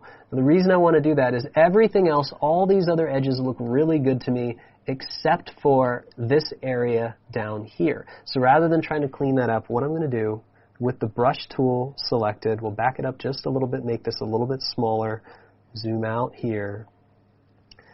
With a very low flow of about 10, what I'm actually going to do is start just removing some of this. So just removing parts of the sky, just on the bottom, just around these areas. And if I zoom back into that here, zoom in, and bring the brush, you can see that now, top and bottom, it's fading it out. So I'm getting rid of those harsh edges. Now the other thing that I might want to do here is really assess if this is helping or hurting. And I feel like it's helping, but also hurting a little bit. It's nice here, but I like having some of this blown out rather than just yellow. So I don't want to have that yellow. Let's go ahead and paint some of this out here too. So we'll just go ahead and clean this up a little bit. Remove some of that just so it gives it a little bit more of a predominant highlight. Now that looks pretty good. Let's go ahead and take a look at what we have so far. It's coming along nicely. Now let's go ahead and talk about focus stacking. Now, focus stacking definitely has its ups and downs. Sometimes you may want to have a soft foreground element leading into something sharp, or vice versa. Sometimes you might want to have a sharp foreground and a blurry background. For me, especially getting into large format printing, I really like having my images being tack sharp through and through, from the foreground all the way to the background. Unfortunately, that means we have to shoot a little bit more and work a little bit harder putting it all together. So the first thing, let's go ahead and go back to Lightroom. Let's take a look here. Here inside of Lightroom, we have the background, which we're not going to use. We just spent all that time putting it together, and the foreground. But notice how this changes. If I actually zoom in here, you notice how this changes from file to file. So sharp, not sharp, but it also moves a little bit. So first things first, we need to bring this into Photoshop so we can mask it in. But first, let's go ahead and take those settings again. Right-click, develop settings, copy settings. So I use the same camera settings throughout the shoot. Everything's pretty similar. Let's go ahead and go right-click, develop settings, and let's go ahead and paste those settings really quick.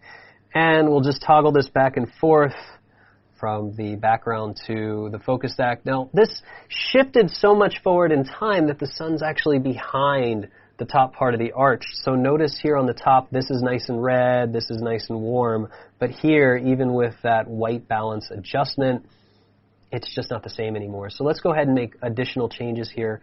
Let's warm this up maybe another 1,000. So let's just say 8,500. So instead of 7,500, we have 8,500. Let's just go ahead and bring this up, add a little bit more magenta. All right, let's take a look again here. From here to here. Not exactly right, but very close. So with this file selected, I'm going to right-click it, export with previous. Once again, select all, copy, close, and paste. Let's go ahead and call this focused foreground. All right, so if we take a look at this, if I turn this on and off, it almost looks like I move the camera. Each time you change the focus, especially when it's infinite or the background to something that's really close, it's actually going to change your perspective, almost as if it's zooming in or zooming out the camera. This can be a big problem because it's not just like a shift from left to right, it's actually a correction that needs to be adjusted. So sometimes you need to scale the image a little bit too.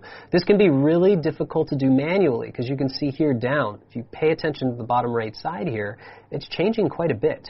And the lighting even changes, so it's going to be hard to get those edges to line up exactly right. So we're going to let Photoshop do the heavy lifting and align these layers for us. But the first thing I want to do is go ahead and group all of these images together, and we're just going to call this Base Blend. And I'm going to disable this, and what I'm actually going to do is use my favorite hotkey, which is Make New Layer from All Visible. That's Shift, Option, Command, E, which is a little bit of finger dexterity and exercise. If you don't want to do that, you can actually just drag and drop the folder to the Make New Layer and do Command E for merge down. Either way, it's going to give you a clean layer of everything that's inside of this folder. So we're going to call this Background Focus. Well, probably should have done Focus Background, but you guys get the idea. So now we have these two layers. So with these layers selected, let's go ahead and select them both. This one and this one. We'll go up to Edit, Auto Align Layers. And I'm just going to say Auto. We'll go ahead and turn this off and say OK. let's examine the results. Turn this on and off. It looks perfect. No pixel shift whatsoever. Disable these, however, and check this out. You can see all the way around the edge of this image how much it actually had to scale and adjust it for it to be pixel perfect. So we know now, using this on top, we have to remember to crop this at the end, or else we're going to end up with these really weird little lines, because this image actually doesn't go edge to edge, even though everything's lined up. So when you're focus stacking manually or using the focus bracketing setting inside of your camera, this is a really good way to align everything in Photoshop. And again, there's other ways we're going to do this throughout the tutorial. But let's examine the result. So now we have the focus foreground and the focus background. If I actually zoom in on this, we can see that here is the foreground in focus and here's the background. So now it's extremely predominant. Obviously, like this rock, it's so blurry, but with the sharp version, look how sharp that is. That detail just pops and comes to life. But check out the background. Same problem. Look how sharp it is, and look how soft the background is here. So that's going to be an issue. Now, there are different ways to accomplish this, but since this is the first lesson, I'm going to get more into focus stacking and processing those focus brackets more and more as we get into future lessons. But since this is day one, lesson one, I just want to go ahead and sort of revisit the manual way. We're going to go old school with this, and we're going to do it the manual way, and it's going to come out really great. I just want to walk you guys through how to make manual selections using the lasso tool. Now, obviously, Magic Wand is not going to save our lives here. Definitely not going to save our lives because, well, all of this is, it's pretty much similar. It's not like the sky where it was this crazy highlight and darkness around the edges. So what we're actually going to do is create a manual selection, and that's not so bad. I'm going to use the lasso tool, and that's L on the keyboard, and you can see it brings up the lasso tool. There are different lasso tools. There's a magnetic one, a polygonal one. If I load the polygonal one, it'll actually allow me to click, and create a polygonal shape. Problem is, if I have a really complex shape, this is not a complex shape, but if I double click, it closes that. If I try to undo with Command Z, it's gone. I like to use the lasso tool. If I click and drag, you can see that I get to paint an edge. So the question is, could I actually select this with the stylus, with style, getting it perfectly set? Maybe, maybe not. But the nice thing is here, when you're using the lasso tool, if I create something here, if I click and drag, and I hold the Option key, it turns it into the polygonal lasso. So I can create an easy shape. I can click as many times as I want, and it's never going to close that shape. Then I can click and draw more. So I can create a custom shape. The nice thing is, too, with the lasso, if I hold Shift, I can add to it. If I hold Option, I can remove it. Now, the other thing that's really interesting, if I want to add to it, I can hold Shift, add to it, press Option, let go of Shift, and I have the polygonal control again. So it's a massive amount of control. Very, very intuitive and easy to use. And I know you guys don't like the idea of masking things and cutting things out, but this is a really easy object. Now, let's examine something. This is really crucial when we're talking about focus stacking. Now, this edge is not in focus. Well, why is that? Actually, this rock rolls away into the background. Because it rolls away into the background, it's not fully in focus. And I know that I can't select any of the background or else it's going to look like I made a bad selection because I have a blurry background. So here's what we're going to do. We are going to select this, and I'm going to do that with the lasso tool intact. I'm going to be fairly zoomed in so that I can see it. I don't have to be too close. The reason is I'm actually going to go inside. This is an inside selection. And I'm actually going to go quite a few pixels inside the edge of this. And because I'm doing that, and we're going to feather it in the end, it doesn't have to be that precise or complicated. The reason being is these edges close to the edge of the rock are actually not fully in focus. So the idea is to be able to create a fairly detailed selection of this and then fade into a final result. So I'm going to be feathering this. Now, as I start to do this, what I'm actually going to do is terminate the mask. So I've done this piece right here. I'm going to pan over holding spacebar on the keyboard. And here we go. We're just going to go ahead and cut right back into this. And we'll use the polygonal. Pretty easy. Pretty easy to do. I'll just go ahead and back this one up again, just like this. Getting close to the end, we'll just go ahead and start this all the way down here on the bottom. Pick it up here, and you can see. Now, if you don't like freehanding it, you can do soft shapes just by clicking. You just have to make more clicks for soft angles. It's not that big of a deal. And again, I'm doing this a little bit more quickly. If I was working on this for the portfolio piece, and it's not like this wouldn't be on the way to a portfolio piece, it's just right now, I don't want to take up an hour of time being perfect, especially when this is going to be a soft mask. But if I were to create this mask now, everything looks great, and then I might have to go and revisit it before I do a fine art gallery print, depending on how well I did in the beginning. So I just made a little mistake, but we're going to go back to that, all the way back up to here, here, here, and here. If I hit spacebar, hold spacebar, I can actually zoom out, which is really convenient. Perfect. And I want to show you guys where I made the mistake. It was just up here. I kind of went a little close to this edge, so I'm just going to hold the Option key and I'm going to remove that little bump right there. And we're just going to go around here and clean up anything where I got a little bit overexcited about getting this mask done for you guys. So that looks pretty good. Back it up a little bit more, zooming out. Let's go ahead and create a mask. Not bad. Looks fairly good, but we can see a very noticeable edge here. So because of that, you can also see that that's soft. What I'm actually going to do is go into the focus background with the mask selected. I can go up to the properties here, or I can double click on it, and it's going to load the properties. Sometimes, guys, it's going to ask you, it's going to give you a dialog box if you want to open the properties or the masking tool. Basically, we're just trying to get to the properties themselves because we want to unlock the feathering. Now here, I can feather this mask just by dragging it over. And as I start to drag it more and more and more, you can see that that's starting to blend in fairly well, just like that. So even about 100 pixels, let's pull that back just a little bit more. Now when I start to look around this, let's just go ahead and follow the edge of that rock. Follow the edge of the rock. That all looks pretty good, except for around the sky right there. So we're going to have to adjust that and address it. But right now, let's take a look at the bottom. Here and here. That looks great to me, actually. We're not getting anything out of focus. It's blending into the background. Here I see a little bit more out of focus. Let's go back to the properties. Let's go ahead and let's pull that down from 87. Let's make it more like 40. I think that's a little bit more fair. Now in these areas here, it's not an exact science, obviously, because we're using some fading. Here, what I may want to do is actually go in and mask that out manually. So it'll be a little soft around this rock, but that's okay. I'll turn this on and off again. Beautiful. Just like that. Perfect. I really like the way that looks. Let's go ahead and take a look. Looking good. So, turn it off and on. Sharp object in the front, sharp in the background, and actually with everything turned on, this layer is redundant.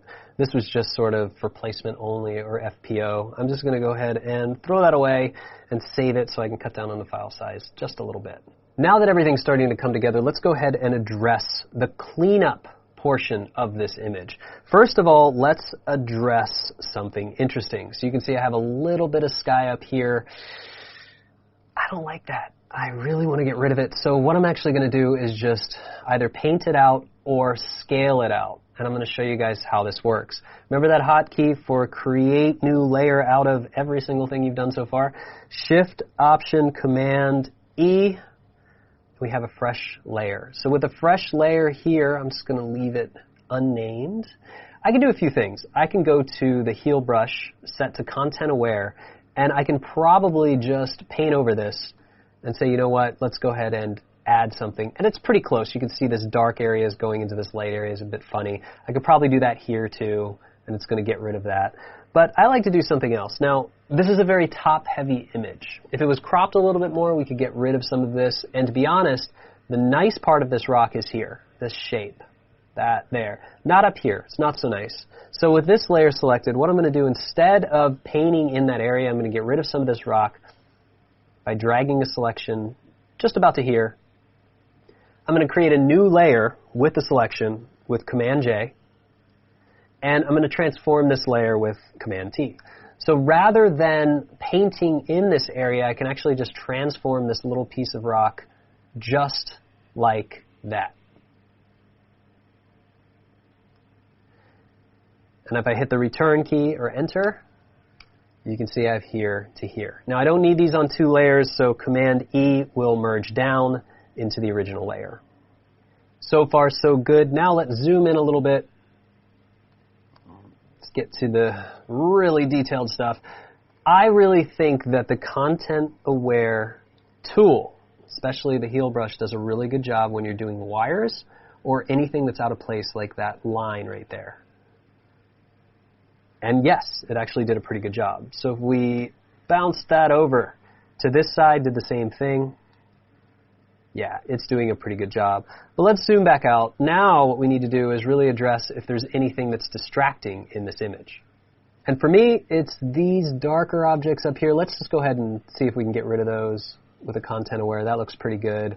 This up here, I just kind of want to clean that up a little bit, just so it looks a little bit nicer and isn't so distracting. Nothing down here bothers me. I kind of like this dark spot. I feel like everything here works pretty well. If I zoom in here, there's sort of a warm spot right here. That's going to be hard to get rid of. If I were to use the brush tool, actually it didn't do such a bad job, but it's going to be really difficult to just get rid of that red. So if we really want to get rid of that red, what we can do is use the clone stamp.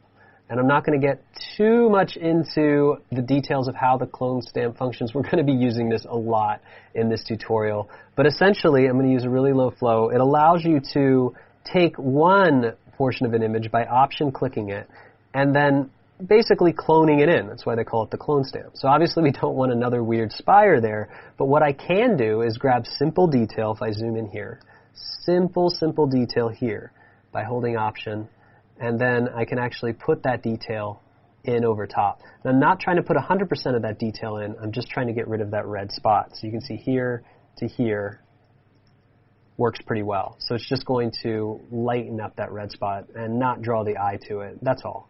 Just trying to make it a little bit more subtle, and we'll back that up pretty good. Looks pretty good. So we'll call this corrected result. At this point, we've done a tremendous amount of things to this image already, so let's actually examine where we started. In other words, what I want to do is reset this. So we're just going to go ahead and reset this image all the way. So I'm going to go ahead and export it. We'll say export with previous. It's going to ask me if I want to overwrite the file already or use unique names. I already saved it, so it doesn't really matter. We'll use unique names.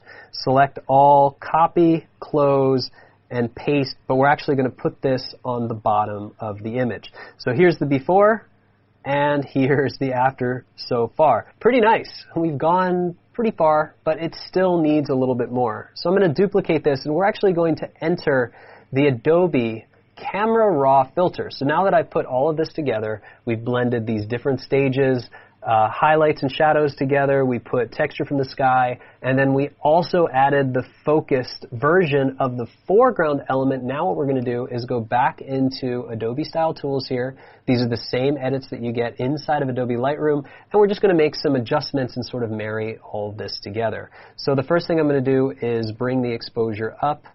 I like to use semi-even increments. So at 0.25 is a quarter stop. So let's do that in the highlights. We'll pull the highlights down a little bit. We'll pull the whites down a little bit. And let's just make that kind of even. So we're going to go -2.5. So it's going to be a quarter stop. And then we'll do another quarter stop. And you can see that that's pulling that detail back out. So let's go ahead and pull the shadows up a little bit too. Get that back, and we'll get that right around 25. So 25, 25, 25. At this point, I could add a little bit of contrast because I want to bring that contrast back now that we have everything intact. Remember, inside of Lightroom, I removed the contrast. I pulled that down about 20%. So I always like to put that back later after I'm done blending everything together when I can see how contrasty I want everything to be. So by doing basic contrast, you can see it's doing exactly what it's supposed to do, adding contrast in totality to the image. But let's go ahead and zero that out. Instead of doing that, I'm going to use the dehaze slider. Dehaze slider tries to analyze everything that's in the foreground, everything that's in the background, and sort of pull it together by adding contrast in the in-between. So anything here that has infinite perspective or atmospheric perspective, these mountains layering in the background, from dark to light in the background, that's going to pick that up. If I really accentuate this, you can see that it's going to add more of a tonal or dramatic contrast. So I'm just going to add a little bit of that here just to bring it some life, and we'll just make that about 15%. Same thing with the vibrance. We can actually change the colors. Don't do that. Do not turn the vibrance to 100, but you can see what it does. Real quick as a review, the difference between saturation and vibrance. If I turn the saturation up all the way, every color is saturated at once, and you can see it looks like a nightmare.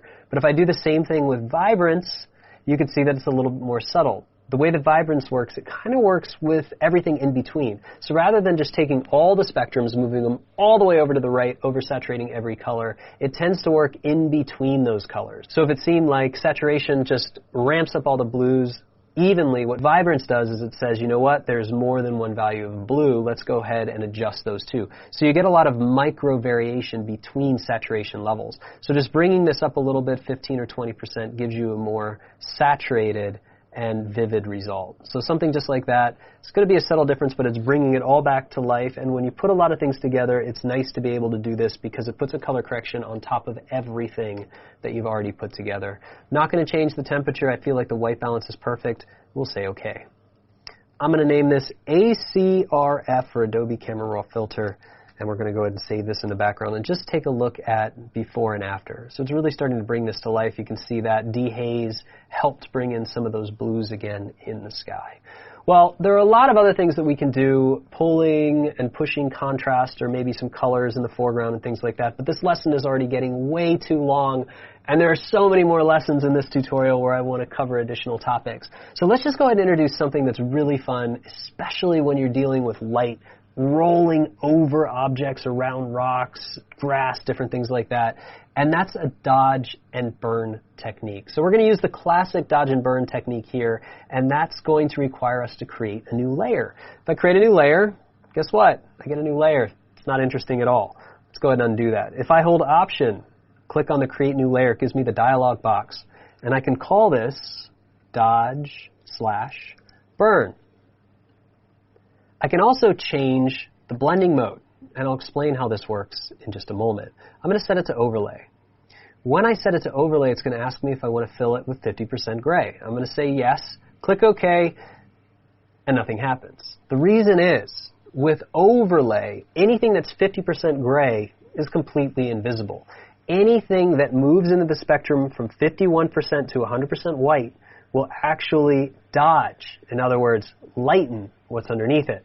Anything that goes below that spectrum, under 50% all the way to 0, which is black, will actually burn the image, in other words, make it darker. So in this case, with the palette of black and white and a flow, I like to set it something really low, like 3%. If I start to zoom in here, and with the brush selected, a larger, soft brush, I can actually start to paint some of these highlights in. So see how that works? Just like that, I can start to bring some of these highlights in.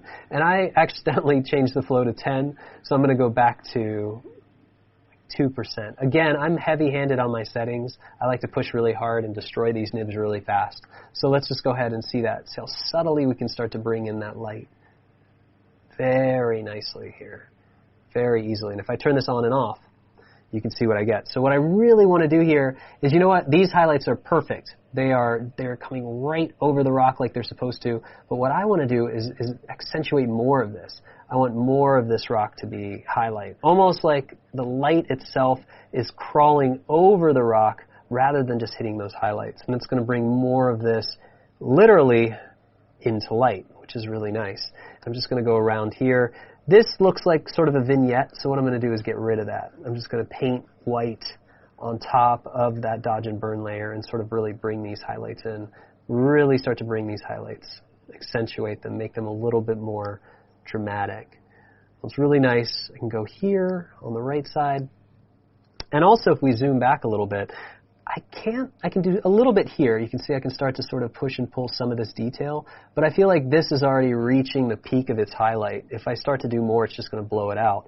But what I can actually do after I get the bottom part exactly how I want it, I can actually go in and start accentuating those areas of the rock, like here, like these areas of the rock that I just find extremely interesting. This shape. It's almost turning it into this like dragon's eye. It's really cool, really interesting. So instead of just articulating the light, what I'm doing is articulating some of the detail. So here, it's my choice. What I dodge will actually bring attention to that portion of the image.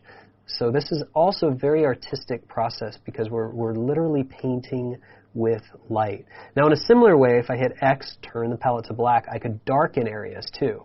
But I don't really want to do that. I feel like it has enough shadow potential. I'm just really trying to lighten up certain areas. So we'll go ahead and lighten that up even more, make that even more dramatic. It's looking really nice. Okay, so if you really wanted to create that soft vignetting effect, you could paint some dark here and really pull those corners in. I'm not going to do that. Again, not a huge fan of vignettes. I think that in landscape photography, I like everything to look as clean as possible. So there we go. Right now it's hard to tell what happened because this was such a subtle process, but if I turn this dodge and burn layer off and on, so off and on, you can start to see exactly what has been happening here. So I can go ahead and dodge a little bit more around this highlight, and you can see now I get more light around these areas, which tends to look pretty nice. So we can heat that up. And as soon as we start to get a baseline, we can decide, did we go too far with it? I think I went a little bit too far, so I can roll it back degrees as well. So I can say maybe 70 or 80% was probably a little bit better and a little bit more realistic. So we have control over this layer, not only in the lightening and the darkening, but then the final result, we can actually change the opacity and lessen the effect. I think this image is on the way to being complete. Let me just go ahead and really quickly name this to keep everything on track. This is the original RAW. We'll put that there, so we have everything named. Now what I want to address here is that line here. So we know that we need to crop. We know we need to fix this because that's not acceptable to have image issues like that. But I also want to address the overall visual part of this image. Now I was shooting in 4:3, but maybe this would look better a little bit more cropped. So as a final thing for this, let's take a look at the crop tool here. And I can say clear and ratio, original ratio, and you can see that I can manually start to sort of change this and lock its original ratio. Now that's 4:3, but let's take a look at 3:2. So it's not here in the menu. Let's just go ahead and write it in ourselves. 3:2. Now 3:2 is going to be a APS-C or full frame camera. So it's going to be your Fujifilm X series, it's going to be your Nikon DSLR, your Canon DSLR, or any camera like that. But if you're using something like Micro Four Thirds or medium format, chances are it's going to be 4:3 instead. So this is probably a little closer to what you're used to seeing. And in this case, if I just start moving this a little bit, it actually looks pretty good, in my opinion. I think that it looks better in a lot of ways than the 4:3. So really quickly, we can just kind of crop this down and create something that's a little bit more compositionally correct. In addition, remember that we have those little edges, so we might want to come in just a little bit here and a little bit here. And then maybe I can just change it here a little manually here. Bring in some more of the bottom of that image. Just about like that. Now it's really important. I like this cropping now, but I might not like it later. So when you're using the crop tool, it's up to you, of course. But what you can do is actually either delete the crop pixels or leave them intact. So if I leave this unchecked, it will not delete it. I can always change my mind later. But right now, if I apply this, and I just want to make sure that I get those edges, yep, got those edges, hit enter.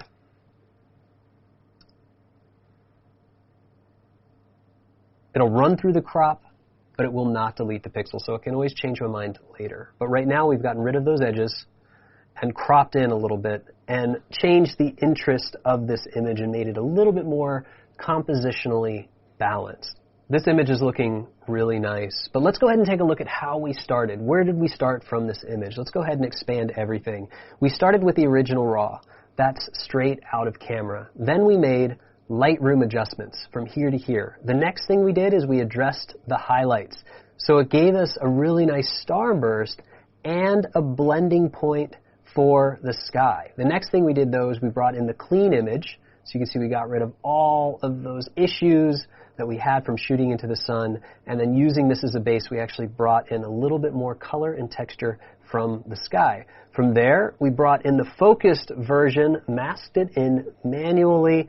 Then we corrected the result, which you're not going to see too much because it's above the image. Lastly, we used a camera raw filter to just bring all those colors and values back to life, unify them together, create a harmonious blend.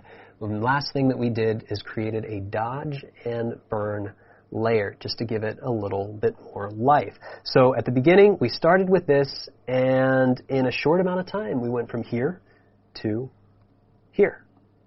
And that wraps it up for Lesson 1, Post-Processing of Photographing the World 4. I know we covered a lot of content with this lesson, but I really wanted to make sure that we had all the information we needed, and most importantly, that I kind of warmed you guys up again if it's been a while since you've watched one of these tutorials. So things from here are going to ramp up in complexity, and we're going to be visiting some more exciting locations. So next time I see you guys, we'll be back in the field trying to capture beautiful images.